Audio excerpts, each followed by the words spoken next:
चैत्र मासर शुक्ल पक्ष प्रतिपदा दिवस चैत्र मास शुक्ल पक्ष प्रतिपदा दिवस पालन हेउछि आम हिंदू नववर्ष पालन हेउछि आम हिंदू नववर्ष। अखिल भारतीय साहित्य परिषद निश्चिंत कोइली मंडल पक्षरु राष्ट्रीय नववर्ष पालित।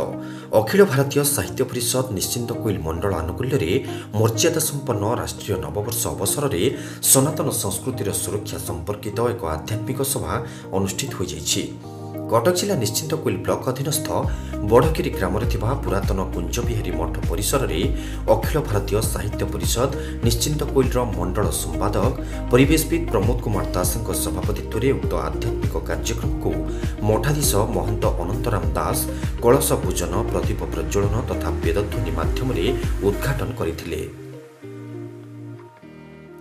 कार्यक्रम में मुख्य अतिथि भाव श्री अच्युत सेनार राष्ट्रीय अध्यक्ष अध्यापक विनय कुमार दास, विशिष्ट अतिथि भाव आंचलिक गोसेवा मंच प्रमुख सामाजिक कर्मी प्रफुल्ल कुमार महापात्र, मुख्य वक्ता भाव रघुनाथ आश्रित विशिष्ट शिक्षाविद डॉक्टर प्रसन्न कुमार दास, वरेण्य वक्ता भाव विशिष्ट आईनजीवी अमरेन्द्र नारायण दास, वरेण्य अतिथि भाव वरिष्ठ नागरिक तथा आध्यात्मिकवादी नित्यानंद परिड़ा, सम्मानित अतिथि भाव विशिष्ट समाजसेवी देवव्रत पंडा, स्तंभकार विवेकानंद दास, धनंजय स्वाई, मानस रंजन दास, संतोष कुमार स्वाई प्रमुख योगदान करी चैत्र नवरात्रिर प्रारंभ अवसर में सनातन संस्कृति परंपरा और आध्यात्मिक चिंतन प्रति प्रत्येक व्यक्ति संवेदनशील हेले निज जीवन मधुमय हो पारिबो बोली मत रखिथिले।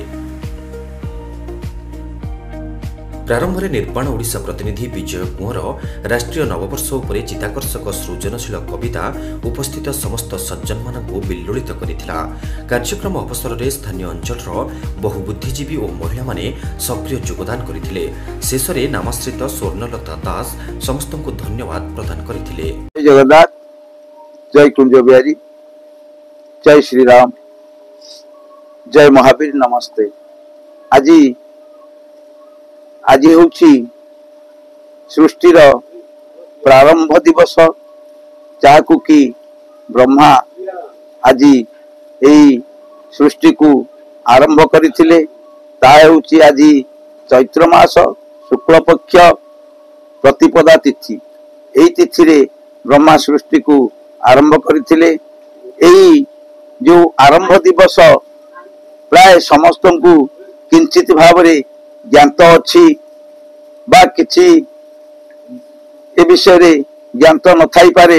समस्ते कौन करती ना जनवरी पहला को नुआ वर्ष दिन रे पालन करथांती। बहुत धूमधाम भाव रे, बहुत जाकजमक रे, बहुत पैसा खर्च करी पालन करथांती, किंतु ताहा प्रकृत रे विधेय नुहे।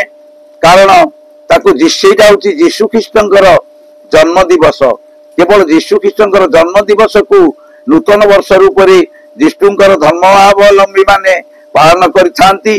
तेणु आमे जेहेतु सनातनी आमे होचु हिंदू सभ्यता रे आमे जन्म नहींचे, आमे सनातनी। तेणु आमर प्रकृत जन्म दिवस होची सृष्टिर आरंभ, जहाँकि सनातन धर्मर आरंभ होइतिला। सृष्टि ब्रह्मा जहाँ को सृष्टि करथिले जो पृथ्वी को, से पृथ्वीर जन्म दिवस होउची आज चैत्र मास शुक्ल पक्ष प्रतिपदा तिथि।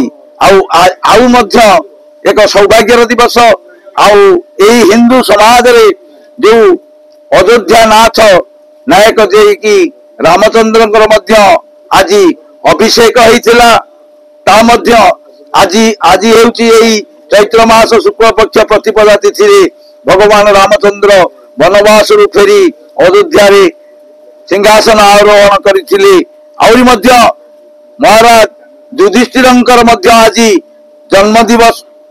युधिष्ठिर महाराजंकर मध्य आज राज्याभिषेक होइथिला एवं तत्संगे संगे आउरी मध्य भारत रे प्रचलित संवत युगाब्द सृष्टि संवत विक्रम संवत आज मध्य पालन कर आज मध्य आरंभ दिवस थिला। एवं महर्षि दयानंद सरस्वती द्वारा आयोजित समाज प्रतिष्ठा आर्य समाज आज प्रतिष्ठा होइतिला। तेणु आज यही विभिन्न गुड़िए दिवस को आमे आज सौभाग्यर सहित बड़खिरी कुंज बिहारी मठ रे पालन करुचे आम गण रे बहु मान्यगण्य बहु विशिष्ट भद्र व्यक्ति उपस्थित अछंती तेणु से मो मठ तरफ मो तरफ मो हूँ कुंज बिहारी मठर मठाधीश महंत अनंत राम दास से बहुमूल्य समय दे आम पाखे उपस्थित थिबारु मुझे धन्यवाद ज्ञापन करुच्ची जाऊ विशेष किसी आउ कहूनी एति कही मु मोर कथा को एटी परिसमाप्ति करुच्ची। निश्चिंत कोइल विजय कुंवरंक रिपोर्ट निर्माण लाइव।